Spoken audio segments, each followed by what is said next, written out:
الحمد لله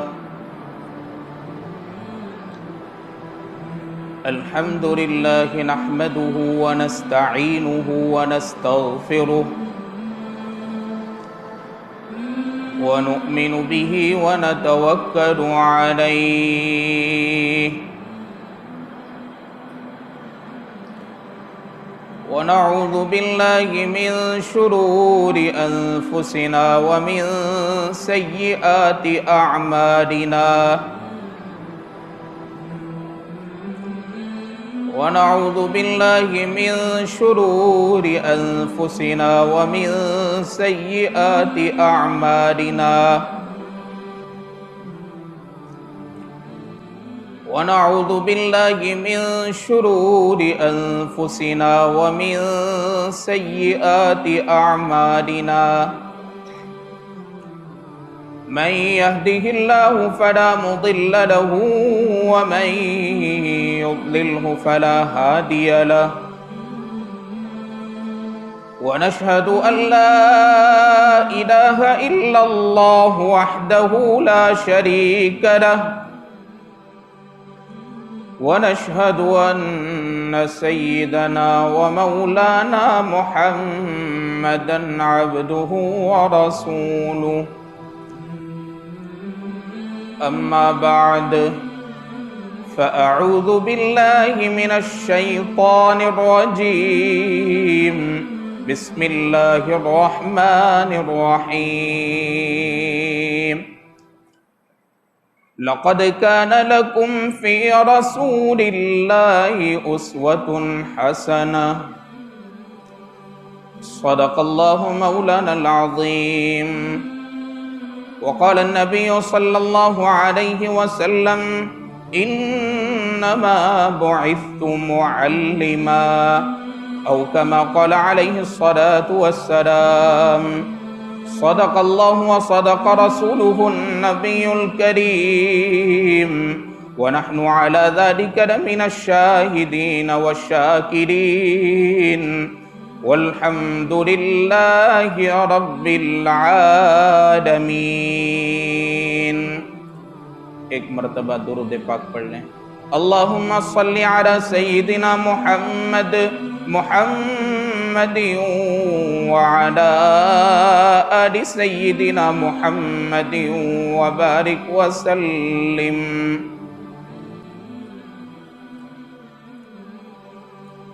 بزرگان محترم اور برادران عزیز، ربیع الاول کا مہینہ شروع ہو چکا ہے اور علماء کرام اور مشائخ کا یہ اہتمام رہا ہے کہ وہ اس مہینے میں سیرت نبی پاک صلی اللہ علیہ وسلم کے متعلق کچھ بات عرض کرتے ہیں. تو ان علماء کی پیروی کرتے ہوئے آپ حضرات کے سامنے اس وسیع موضوع پر لب کشائی کرنے کی جسارت حاصل کر رہا ہوں. میں اللہ تبارک و تعالی سے دعا کرتا ہوں کہ اللہ تبارک و تعالی مجھے صحیح کہنے کی توفیق عطا فرمائے، ہم سب کو سمجھنے اور اس کے مطابق عمل کرنے کی توفیق عطا فرمائے، آمین. سامعین کرام، آپ صلی اللہ علیہ وسلم کی زندگی کے کس پہلو کو چھیڑا جائے، کس پہلو کو شروع کیا جائے، کہاں پر بات ختم کی جائے، یہ کچھ سمجھ نہیں آتا. لیکن نبی پاک صلی اللہ علیہ وسلم کی سیرت کو ہم جان لیں، آپ صلی اللہ علیہ وسلم کی زندگی کے مطابق ہماری زندگی ہو جائے آپ صلی اللہ علیہ وسلم کا طریقہ ہم اپنی زندگی میں اپنانے والے بن جائے، اسی لیے کچھ باتیں آپ حضرات کے سامنے عرض کی جاتی ہیں۔ آپ صلی اللہ علیہ وسلم کی سیرت کو جاننے سے پہلے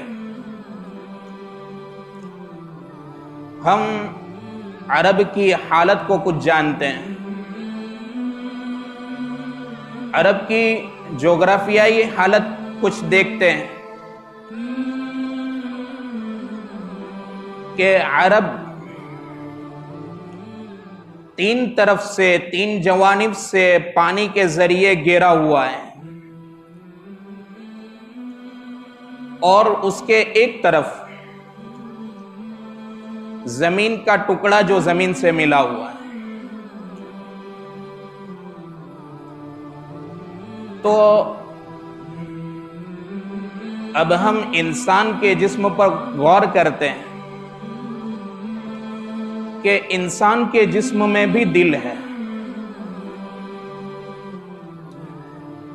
جو تین جانب سے الگ ہے، اور اس کا ایک کنارہ جو ہے، اس کا جو ایک حصہ ہے وہ بدن کے ساتھ جڑا ہوا ہے، اور اس کے ذریعے انسان کا دل لٹک رہا ہے اور دھڑک رہا ہے۔ تو جزیرہ عرب کو بھی دیکھا جائے جغرافی حیثیت سے، کہ جب تک دنیا کی اس تاریخ میں جغرافیائی اعتبار سے جزیرہ عرب چلتا رہے گا، دنیا کا یہ نظام چلتا رہے گا۔ یہ بات میں اپنی طرف سے نہیں کہہ رہا ہوں، اس کو مولانا پیر ذوالفقار صاحب دامت برکاتہم العالیہ نے ذکر کیا ہے۔ اب ہم آگے چلتے ہیں۔ دوسرا پوائنٹ یہ آتا ہے کہ آپ صلی اللہ علیہ وسلم کو اللہ تبارک و تعالی نے عربوں کے اندر پیدا کیا۔ تو جس وقت آپ کو عربوں کے اندر بھیجا نبی بنا کر، تو ان عربوں کی کیا حالت تھی؟ وہ انتہائی جہالت کی زندگی گزار رہے تھے۔ ظلم اور ستم، انانیت، جہالت ان کے اندر بھری ہوئی تھی۔ ان کے پاس علم شے کوئی چیز نہیں تھی۔ جس کی لاٹھی اس کی بھینس کا قانون تھا۔ زندگی گزارنے کے لیے ان کے پاس کوئی دستور نہیں تھا، کوئی قوانین نہیں تھے۔ دو چار انسان ملتے، کسی بات پر متفق ہو جاتے، وہ ان کا قوانین، ان کا قانون ہوتا تھا۔ جو جتنا طاقتور، اس کی اتنی چلتی تھی۔ ان کی جہالت کا یہ عالم تھا کہ جب کسی کا جانور کسی سے پہلے پانی پی لیتا تھا تو اس کے اوپر وہ سالہ سال تک جنگ کرتے تھے، اور وہ جو لڑائی ہوتی تھی وہ دو انسانوں کی نہیں ہوتی تھی، وہ دو انسانوں کو لے کر دو قبیلوں کی لڑائی بن جاتی تھی، اور وہ 50 سالوں تک لڑتے رہتے تھے۔ مرتے ہوئے ایک دوسرے کو وصیت کرتے تھے کہ بھائی ہماری فلاں قبیلے کے فلاں انسان کے ساتھ دشمنی چل رہی ہے، آگے اس سلسلے کو چلاتے رہنا۔ جب کوئی مرتا تھا تو اس کی جو وراثت ہوتی تھی وہ تقسیم ہوتی تھی اس کی اولاد کے اندر۔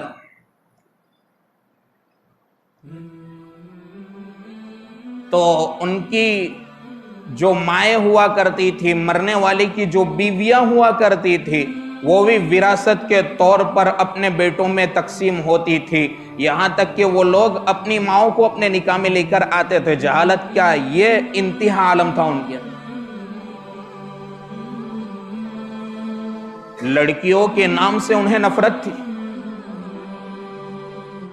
پیدا ہوتے ہی لڑکیوں کو زمین میں درگور کر دیتے تھے۔ یہ ان کی جہالت کا عالم تھا، اور اس میں جناب رسول اللہ صلی اللہ علیہ وسلم ہدایت کا نور لے کر تشریف لائے۔ اچھا، اب یہاں سے آگے چلنے سے پہلے آپ صلی اللہ علیہ وسلم کی زندگی نبوت کے بعد لوگوں کے لیے نمونہ زندگی نہیں بنی۔ آپ صلی اللہ علیہ وسلم کو آپ کے نبوت دیے جانے سے پہلے، یعنی 40 سال سے پہلے بھی لوگ صادق اور امین کہہ کر بلایا کرتے تھے۔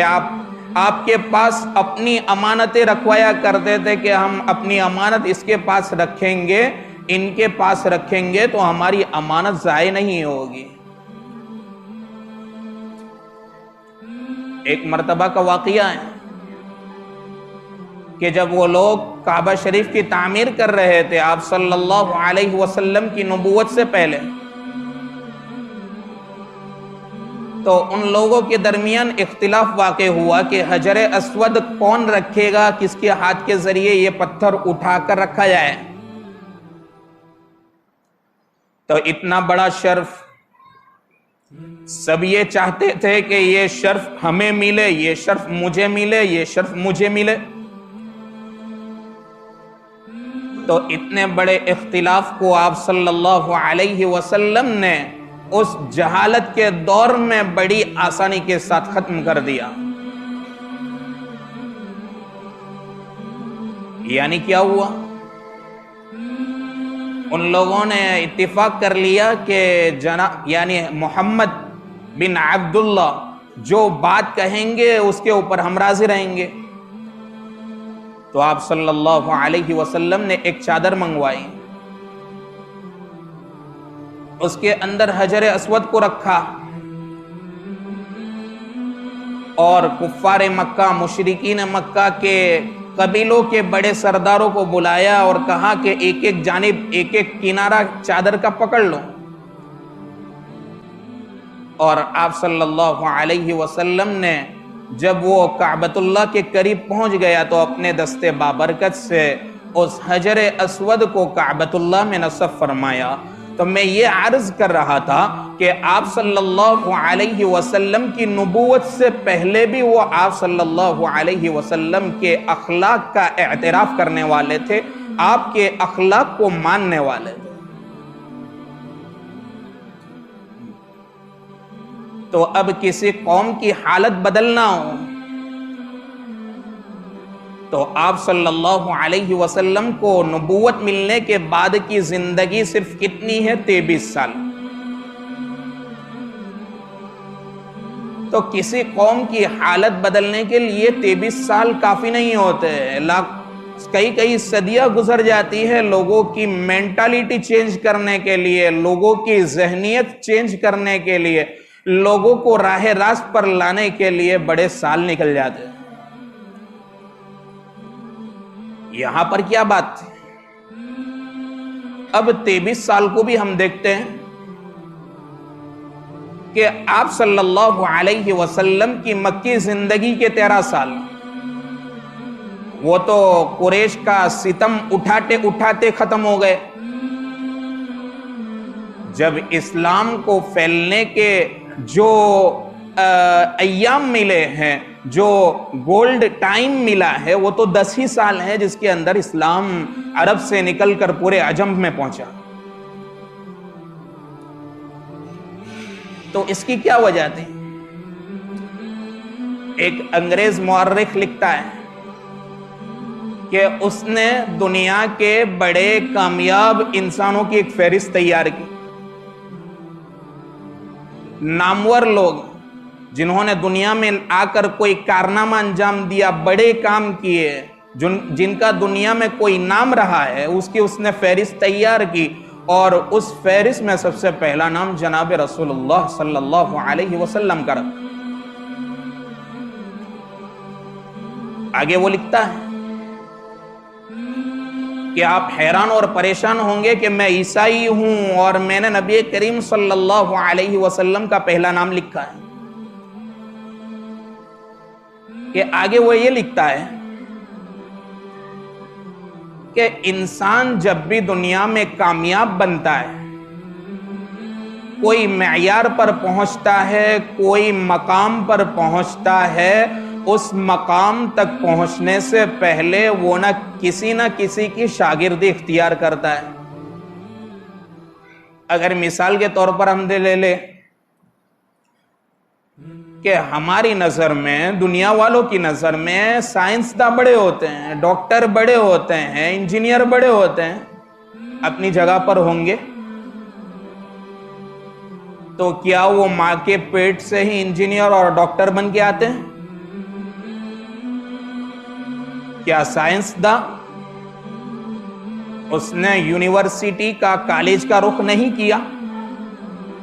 تو جو بھی نامور شخص ہوتا ہے وہ کسی نہ کسی کی شاگردی اختیار کرتا ہے۔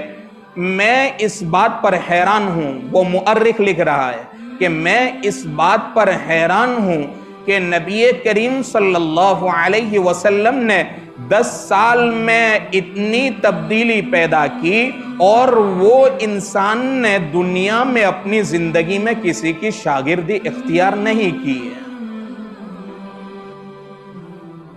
اس کا مطلب یہ ہوا کہ آپ صلی اللہ علیہ وسلم کو نبوت ملنے کے بعد اللہ تبارک و تعالی نے وہ علم دیا جس علم کے ذریعے نبی کریم صلی اللہ علیہ وسلم نے صحابہ کرام کی کامل اور مکمل ایک جماعت تیار کی۔ جیسے کہ میں نے عرض کیا کہ آپ صلی اللہ علیہ وسلم کی بعثت سے پہلے، آپ کی تشریف لانے سے پہلے، آپ کو نبوت دی جانے سے پہلے تو وہ لوگ انتہائی جہالت میں تھے، اور آپ صلی اللہ علیہ وسلم کے آتے ہی ان کو کیا ہو گیا؟ اتنی بڑی تبدیلی کیوں آئی؟ اتنا بڑا انقلاب ان کے اندر کیوں آیا؟ وہ کیا شے تھی جس نے ان کو اتنی بڑی تنزلی سے لے کر اتنے آسمانوں پر جا کر بٹھا دیا؟ کیا بات تھی؟ عزت کے بلند مرتبوں پر بٹھا دیا۔ وہ قوم جس کے اوپر کوئی حکمرانی کرنے کے لیے تیار نہیں تھا، وہ سارے دنیا میں نکل کر سارے لوگوں کے اوپر حکمرانی کر رہے ہیں۔ حضرت عمر رضی اللہ تعالی عنہ فرمایا کرتے تھے کہ میرے والد مجھے کہتے تھے، اے عمر، تجھے اونٹ چرانے نہیں آتا تو دنیا میں کرے گا کیا؟ آج قبول اسلام کے بعد، آپ صلی اللہ علیہ وسلم کی صحبت کے بعد عمر نہیں رہے اور رضی اللہ تعالی عنہ بن گئے، اور ایسے عمر بنے کہ اس عمر نے عرب کے اندر ہی حکمرانی نہیں کی، عرب سے نکل کر عجم اور دنیا کے خطے پر جا کر اس نے حکمرانی کی۔ تو میں یہ عرض کر رہا تھا، قرآن بھی وہی ہے، نبی بھی وہی ہے، تعلیمات بھی وہی ہے، طریقہ بھی وہی ہے۔ ہمارے پاس نبی کریم صلی اللہ علیہ وسلم کی زندگی کھلی کتاب کی طرح موجود ہے۔ اس کے بعد ہمارے اندر وہ کون سی کمی ہے جس نے ہمیں اس تنزلی اور غمخواری کی زندگی گزارنے کے اوپر مجبور کیا ہے؟ آج ہماری دنیا میں وقت ہی کیا ہے؟ جو چاہتا ہے، جس طریقے سے چاہتا ہے، جب چاہتا ہے، ہمارے ساتھ کھلواڑ کر جاتا ہے اور ہم بھی کھیل لیتے ہیں۔ تو آخر ہماری ذلت اور خواری کا سبب کیا ہے؟ ہاں، ہماری ذلت اور خواری کا سبب یہی ہے کہ ہم نے نبی کریم صلی اللہ علیہ وسلم کی زندگی سے، آپ کی تعلیمات سے، آپ کی سیرت سے منہ موڑ دیا۔ ہم نے آپ کی تعلیمات کو سستی سمجھ لی تو لوگوں نے ہم کو سستا سمجھ لیا۔ ایسی کئی نمونے مل سکتے ہیں ہمیں کہ نبی کریم صلی اللہ علیہ وسلم کی تعلیمات کو انہوں نے اپنی زندگی میں کیسے اتارا تھا۔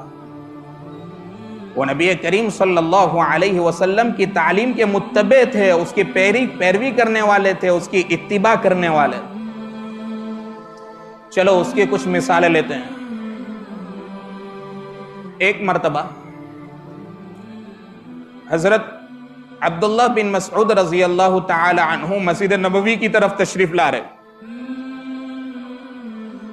آپ صلی اللہ علیہ وسلم کی مجلس لگی ہوئی ہے مسجد میں، اور مجلس کے یہ آداب ہے کہ مجلس کے کنارے پر نہ کھڑا رہا جائے۔ اگر مجلس میں بیٹھنا ہے تو آ کر شریک ہو جاؤ، بیٹھ جاؤ۔ اگر نہیں بیٹھنا ہے تو کنارے پر کھڑا نہیں رہنا چاہیے، اپنا رستہ لے لیں۔ تو کچھ افراد مسجد کے اخیر میں، مجلس کے اخیر میں کھڑے تھے۔ آپ صلی اللہ علیہ وسلم نے حکم دیا کہ بیٹھ جاؤ۔ جیسے ہی حضرت عبداللہ بن مسعود رضی اللہ تعالی عنہ کے کام میں آپ صلی اللہ علیہ وسلم کا یہ حکم ملا تو آپ مسجد کے قریب ہی تھے، آپ مسجد کے اندر نہیں بیٹھے تھے۔ جیسے ہی حکم ملا تو انہوں نے اس کی اتباع کر دی۔ اتباع کی ایسی مثالیں چاہیے، جہاں پر تھے وہاں سے ایک قدم اٹھانا گوارا نہیں کیا، جہاں پر تھے وہیں پر راستے پر بیٹھ گئے۔ جب بعد میں ملاقات ہوئی تو حضرت عبداللہ مسعود رضی اللہ تعالی عنہ سے کہا گیا کہ میں نے تو جو لوگ کھڑے تھے ان کو کہا تھا بیٹھ جاؤ، آپ وہیں پر کیوں بیٹھ گئے؟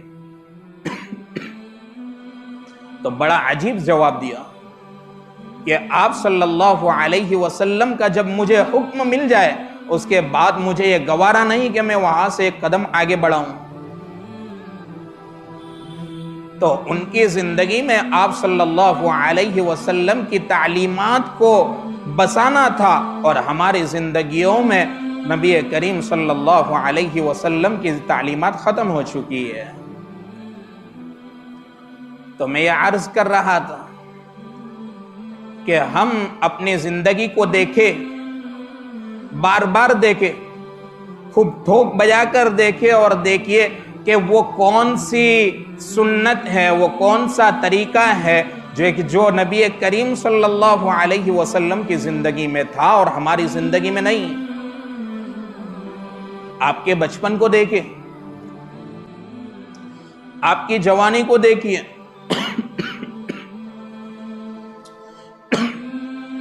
آپ کو بچوں کے والد کی حیثیت سے دیکھیے کہ فاطمہ کے والد کیسے تھے، آپ کو عائشہ اور خدیجہ رضی اللہ تعالی عنہما کے شوہر کی حیثیت سے دیکھیں۔ الغرض آپ کو مکہ اور مدینہ کے بازار میں دیکھیے اور آپ صلی اللہ علیہ وسلم کی زندگی کے ہر عمل کو دیکھیے اور بار بار دیکھیے، اور پھر اپنی زندگی میں وہ چیز ہے یا نہیں ہے اس کو دیکھیے۔ اگر یہی سنتیں ہماری زندگی میں داخل ہوتی جائے گی تو ہم دنیا میں بھی کامیاب ہوتے جائیں گے، اور آخرت تو کامیابی ہے ہی۔